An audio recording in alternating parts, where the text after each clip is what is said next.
Hey guys, how to download Enlisted on PC or laptop? Want to play Enlisted on your PC for free but don't know the correct way to download it? Many players get confused and end up on the wrong sites.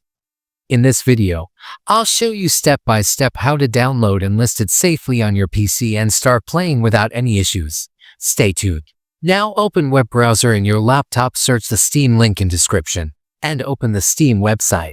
After opening the Steam website, click on the Install Steam at the top, and click on the Install Steam again to Steam. Downloading will start it.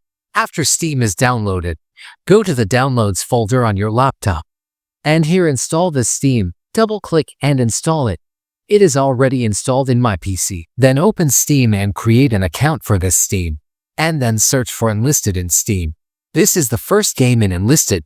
Click on it. Then scroll down and click on Add to Library at the bottom, and click OK from here.